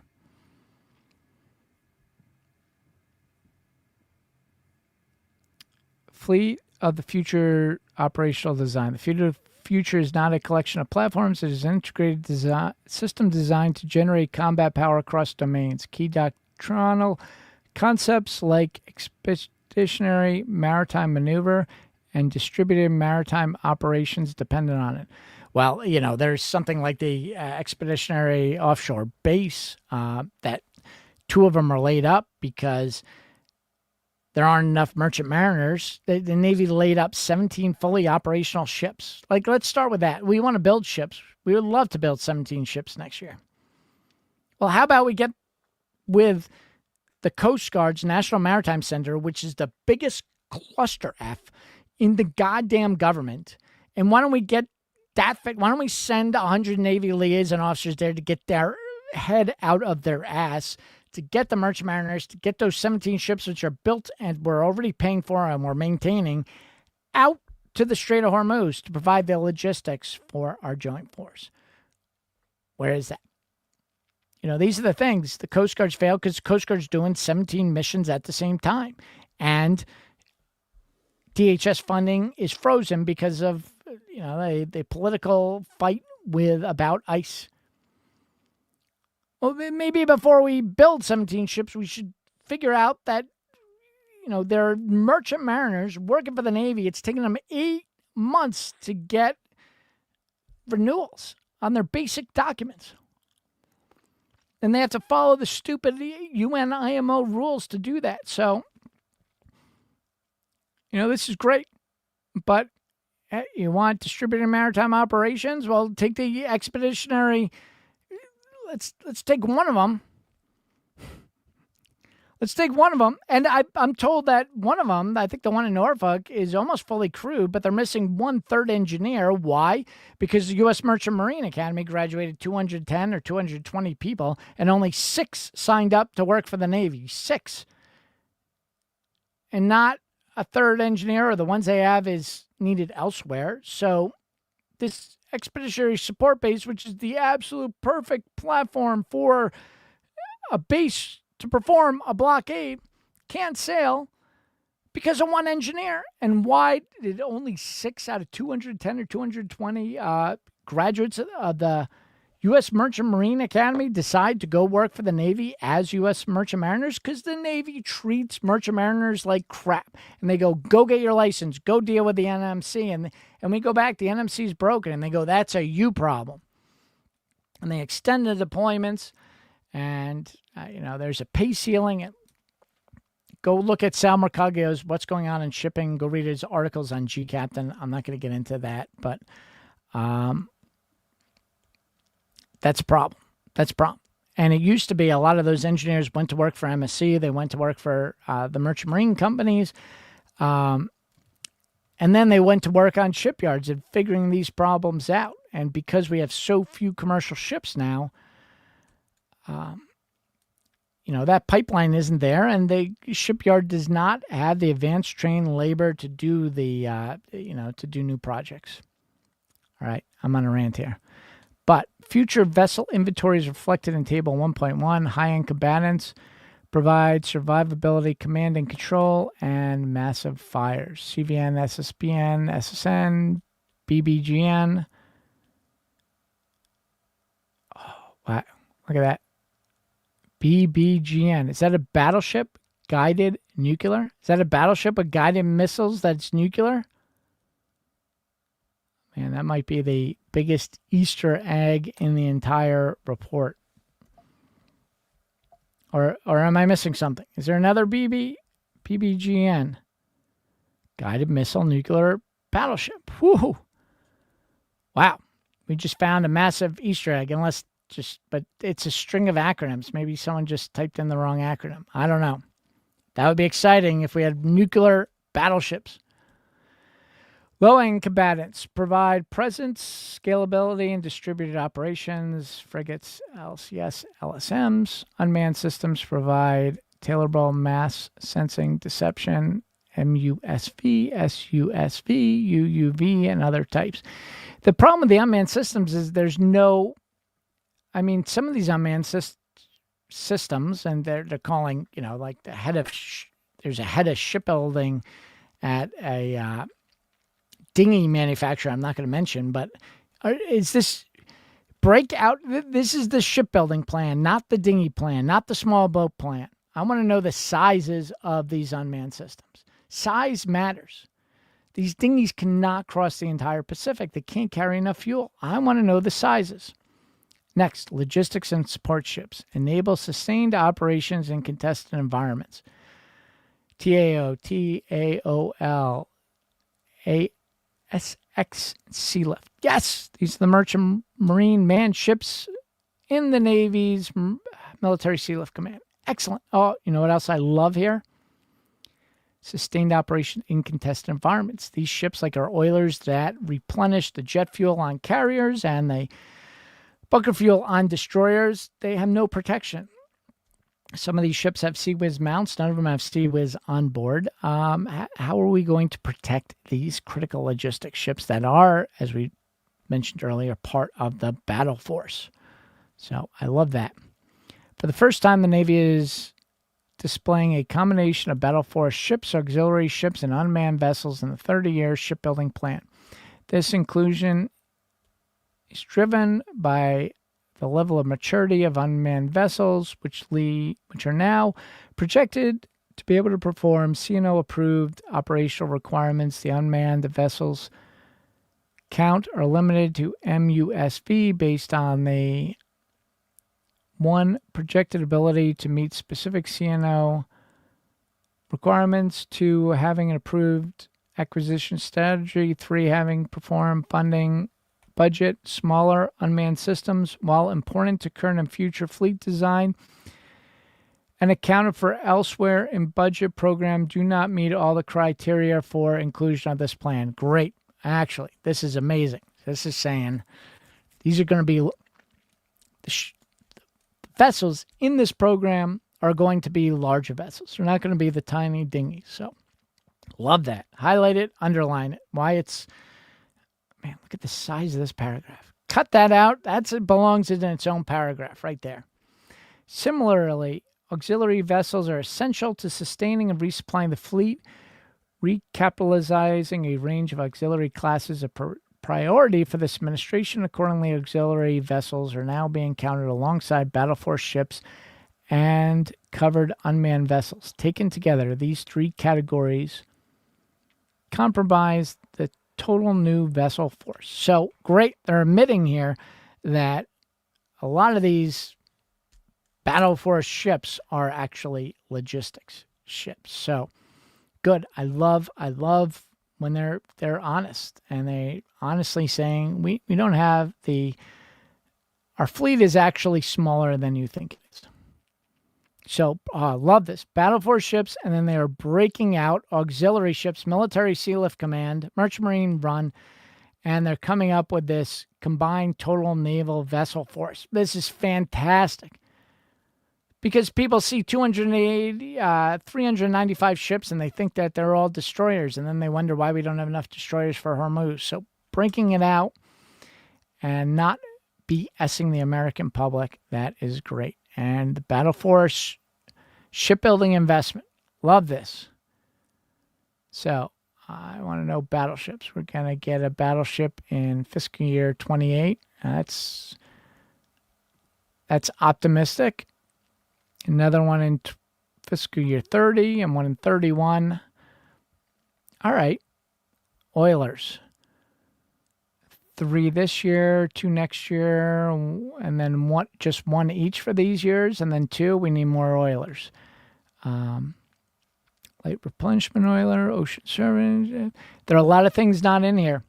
If you go through the Military Sea Lift Command manual, we have like 1 or 2 of every ship, 1 or 2 salvage ships, 1 or 2 ballistic missile surveillance ships, 1 or 2 salvage ships. We got like 1 of each, and a lot of those things we need more of. Fireboats! There it is. They want 5 fireboats by 2027. That is aggressive, man. I love that. And there's an asterisk. Is the asterisk included in the fireboats are mandatory? Excellent. Excellent. Excellent. So this goes back. There should be more salvage. Where are the floating dry docks? Where are the heavy lift ships? There's a lot missing from here. But the point with the fireboats, and why I've been pushing them harder than anyone in the last couple of years, is if it takes you years to build a ship, the ships that you have is more valuable. All right. So take this going back to the used car. Say my wife has a Subaru Outback. All right. We're not always up to date with the oil change. We're not always up to date with the thing. I have a lot of fire extinguishers, but I don't have a fire extinguisher hanging right next to the car. Right? If Subaru came out and says, we cannot deliver any more cars for the next 5 years, that used car in my driveway would be pampered like a baby. It would be protected. I might even have a fixed fire halon system. That's illegal, but in the garage protecting that, because if it catches fire or there's a collision or crash in the next 5 years, I cannot replace it. This is why fireboats are critical. We have to protect these ships that we already have as we are ramping up the shipbuilding base. So I love that. And then there's how they're going to build these, what type of ships, auxiliary reset. The fiscal year, and I don't mean these aren't important, but again, we are 2 hours into this and I'm running out of steam and we're only at page 16. But sea lift, logistics. Logistics wins war. And the fiscal year 27-31 plan invests $4.1 billion in 27 and $15 billion across the FYDP to expand and modernize the Navy's auxiliary fleet, ensuring the logistical strength and global reach required for a more capable and persistent maritime force. In fiscal year 27, this funding invests in 2 TAO oilers and one new and one used strategic sea lift ships. You just buy one used. I mean, they're cheap. You should be buying 10. But across the FYDP, this funding procures 21 ships to include 7 TAOs, 7 strategic sea lift ships, 2 used, 5 new, 2 TAHs, 5 TAGOS vessels, and 1 TAOL, the Navy's next generation logistics ships. Just one.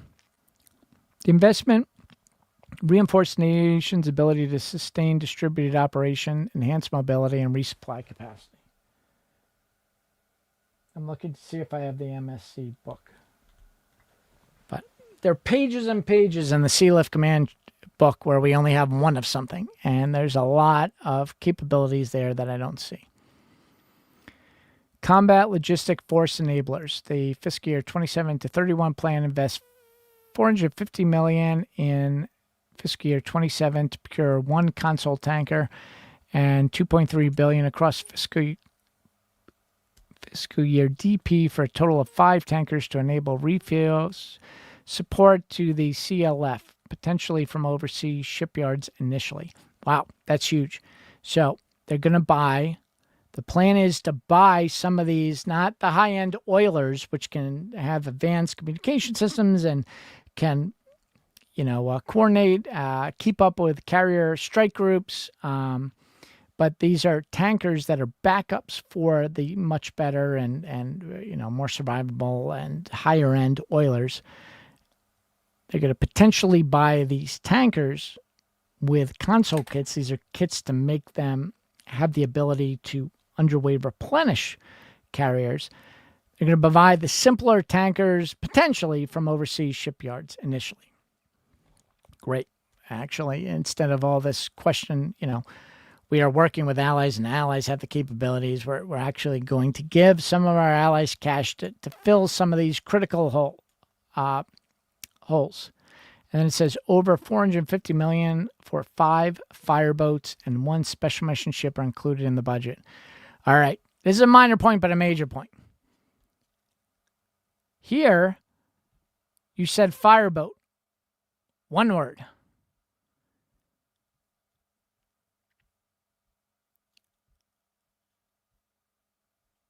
Where is it down here? I lost it.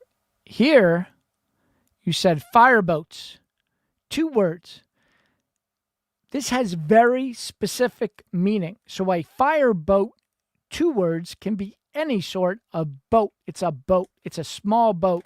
It could be a Boston whaler. When the Bonham Richard caught fire, they called in these police boats that had tiny little fire monitors. That's a fire space boat. They cannot protect ships. A fireboat, 1 word, is a large boat with massive pumps and communication systems and hospital and the equipment on board. So I hope the earlier, like the New York's 343 fireboat, state-of-the-art, can handle massive ship fires and command and control coordination. Because fireboats is not just about spraying water on ships, but commanding that. Trained sailors who know and have the equipment and can do other things like augment.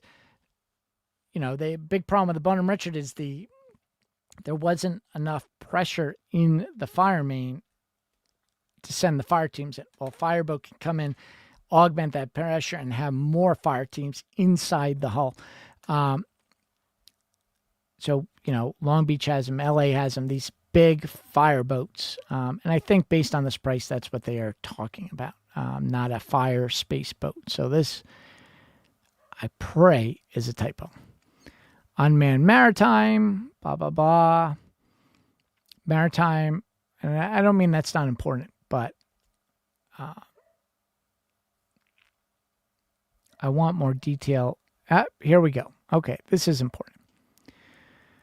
For the medium unmanned surface ships, the budget invests $171 million to procure 3 vessels and $3.11 billion across fiscal year DP to produce 47 vessels. So they're medium. These are not the small dinghies. And then for the extra large unmanned underwater vehicle, the plan invests $135 million.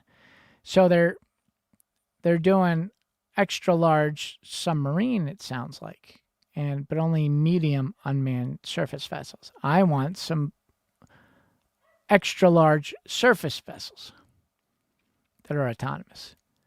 So I have some questions there. Maritime readiness, fiscal year 27 through 31 plan invests $25 billion in 27 and $124 billion across the plan to support maritime readiness. This investment prioritizes fully funding ship maintenance and modernization, includes assessing service life extensions for existing platforms. Like I said, if it's going to take years to build up these ships that you have are more valuable. You have to take care of them better, and they ship repair yards, both the Navy's public yards and excellent commercial yards like Dayton's, massively need more investment and more help. Submarine industrial base, surface ship industrial base,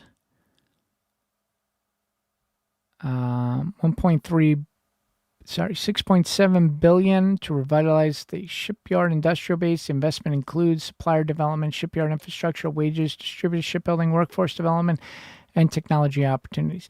Take this $6.7 billion and put it into the specialty ships. I think the heavy lift ships, the salvage ships, the floating dry docks. I would take that money and then go to Congress and say, you need to give the Maritime Administration $6.7 billion. They need to be funding this. Nuclear shipbuilding productivity enhancement. Plan to invest $3.2 billion next year and $7.2 billion across the cycle to drive productivity gains within our nuclear shipyards. We need more nuclear shipyards. So I hope that's not just for existing, but more. Public repair yards. Get $13 billion. Excellent. Those need every penny they can get. And then this talks about what they plan to do with these ships, how they plan on integrating battleships with frigates and so forth. I won't go into all of that. They're saying surface combatants have been central to the Navy's force design since its founding, delivering decisive combat power in peace and war for 250 years. The shipbuilding plan strengthens that foundation. So just calling out, we need plans, we need investment, right? We need investment in more submarines. The aviation, where's the new aviation platform? These are things that we got to move the ball on. But the priority here is the surface fleet. And I think it's the surface fleet's turn. I agree with that. Last few years have been submarine. Years before that have been special forces. Years before that have been aviation. It's the surface fleet's turn, and I cannot help but agree. And then the battleship, BBGN. The battleship addresses a fundamental requirement in modern naval warfare, the need to generate sufficient combat mass to culminate battle in an era where distributed forces provide reach and sensing. The battleship provides decisive high-volume fire and survivable command and control, enabling the fleet to transition from shaping to decisive action. This validated requirement for high-end surface capability directly supports the Navy warfighting concept and expanded maritime maneuver. You got a quote from Admiral Paparo. So I hope this frees me up to say it, but on background, a high-level source told me a lot of the design and what goes into the battleship did not come from Trump. It came from the combatant commanders, Admiral Cooper and Paparo. They were the ones who pushed the design. They were the ones who were asking for the requirements on the battleship. Trump likes the battleship. He likes his name on the battleship. We know Trump likes that, but he was not necessarily pushing a battleship. What he was pushing was a large platform that can maintain sea time and space in our choke points and support right then the Hormuz. We send a destroyer in, and they run out of munitions very quickly, and they run out of fuel. And we just saw them. They just went in to grab the 2 U.S. flagships. Then they have to run out. And we actually had to bring a third destroyer in to cover the first 2, which were running out of munitions as backup. Battleship has more weapons, it has deeper magazines, and it has a lot more fuel. So if you can't get that oiler in because they're not defended, the battleship can stay on station longer. So Trump, his big push was we need a platform that can control the choke points. And in Hormuz, we don't want to send boots on the ground, and we don't really have to because we have total air dominance. But if this was a high-end fight against a peer competitor like China, and we had to control the Taiwan Strait, the Luzon Strait, the Singapore Strait, the Bering Strait, we need a platform that's more survivable. They can get in there. It has a lot more hitting power, but it also has to be able to send, walls of fire to cover Marines. Because if we are against a peer competitor, we will send boots on the ground. And right now, a Navy destroyer has 96 VLS cells. It has a 5-inch gun, but it has very limited range. 96 VLS cells, well, 1/3 are anti-ship, 1/3 are anti-submarine, 1/3 are Tomahawk. So really, out of that 96, you only have 1/3 of that can support the Marine landing. It's not enough. So if you have larger guns or more of the guns and the ship can get closer in, they can start shore bombardment to give those Marines cover to get ashore. So these are requirements that the combatant commanders, these are not guys sitting in the Pentagon. They're guys sitting who are controlling the actual war plans for specific geographic things. I've been told that they are the ones who pushed this requirement. Based on Trump's, we need a better plan for controlling choke points. But the combatant commanders, particularly Paparo and Cooper, I'm told, were very integral in the development of the battleship, they've kind of been quiet about it. But here we go. Paparo's name on it, proving the battleship didn't just come from the White House, not Trump alone. It came from the needs of the commanders who were in the forward fields. So Paparo says, deterrence is our highest duty, and deterrence begins with credible combat power. The future battleship is the high end of the high-low mix our joint forces need. Survivable, hard-hitting, and built for the scale of the fight. It brings resilient command and control, deep magazines, and diverse weapons, and long reach in one platform. Fires is the king of battle, and wars are won by forces that bring both capacity and killing power to the fight.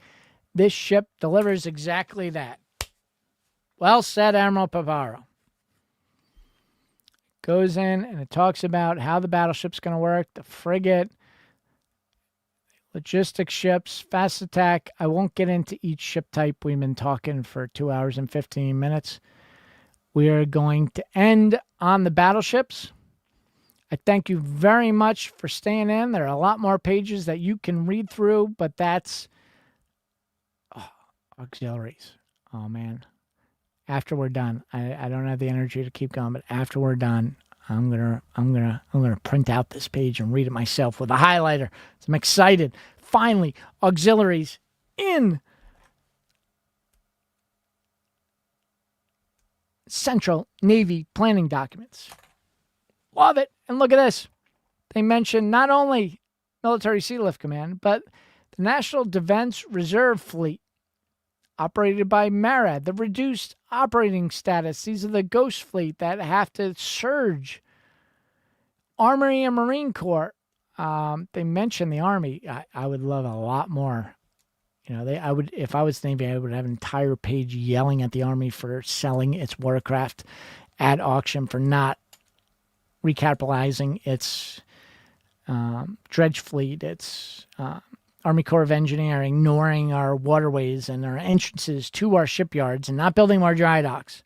So there should be an entire page just yelling at the Army for all the failures they've had in the maritime domain over the last 10 years. But here we go.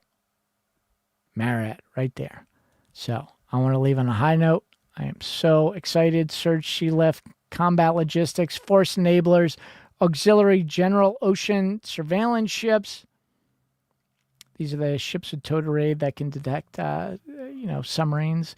Hospital ship plan, consolidated cargo replenishment of sheet console diagram. Oh, I love it. They got pages on logistics and sea lift. Ship repair and maintenance. Some really, really good stuff in here too. All right, there was some I really didn't like about the plan. Man, I think they could have taken the entire thing. I don't think it was very well written. I think there was a lot of bloat. There's a lot of Navy speak, but generally, I can't give this an A because of that. But I think generally, this is a solid B right now. But the final factor is we got the battleship, we got the frigate, we got new plans, we got the Maritime Action Plan. We don't have the Ships Act because Congress is broken. We got to get on that Ships Act, get that Ships for America Act passed, and it's a massive political debate because it's sponsored by Mark Kelly and Garamendi, and they're both in battle against Hegseth, and won't get into the whole politics of it. But that Ships Act, we got to figure out how to pass that. We got to recapitalize Marriott. We got to get the other cabinet secretaries in here. They're not mentioned enough. I didn't see Treasury or Commerce once, and they're absolutely critical to this. But overall B, maybe a B minus. Those are my thoughts. Thank you so very much for, I can't believe, 2,700 of you. It should be saved for future watch. Please share this. Please add comments. Please ask questions. I'll try to jump in later and answer via text some of the comments. Go visit GCAM, where we are going to be discussing this, gcaptain.com. And get ready for the great battleship debate. What is that? Well, let me see if I can bring it up here.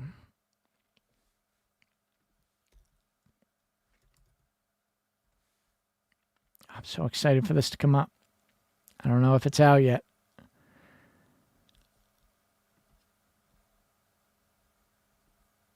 Oh, now you're going to see all the videos that I watch. Here's a new Navy shipbuilding plan. Only 2 watching. We got 2,700 on X and only 2 on YouTube watching this. But it'll be saved here. You could share that for other people. But I want to go to Sal Mercogliano, what's going on in shipping, because on Friday, he does not have it up yet, but he's been busy with some new news. But Sal Mercogliano, he's going to have it. Subscribe, hit the bell, and go to gcam.com, my website. And please, we don't spam you. We just give you, put your email in here. There might be a pop-up asking for your email, so you can get the latest. And then put your email in here. Get our free newsletter. Check out some of our amazing, these guys. Robert Allen, Ship Design. I hope we get some Robert Allen design fireboats and Dayton's. We talked about ship repair. I support these advertisers, Everclean, Hull Protection, Arnold and Inc., and man, some of the best maritime lawyers in the industry. We have the best. We have the absolute best. And Naval Arcs at Robert Allen. Phenomenal. Click on our advertisers, but make sure you subscribe so that you get alerts on the Navy shipbuilding plan, and you get alert on the great battleship debate moderated by Sal Mercogliano. And it's me on the pro battleship side and Stimson Institute fellow Princeton professor and net assessment podcast host, Zach Cooper. We filmed it on Friday. Sal's got to do some edit. I had a power failure in the middle, but we're going to get up there, and I'm going to debate why we need battleships. Zach's going to do the opposing argument, and I think, well, we're going to, between the two of us, some surprise agreements there towards the end, but we're going to explain why this battleship program is important. So subscribe to Sal for that. And that is all I have, guys. Thank you so much for signing on and learning about Secretary of the Navy's new shipbuilding plan. Take care. I'm Captain John Konrad, founder of the maritime website gcaptain.com, signing off.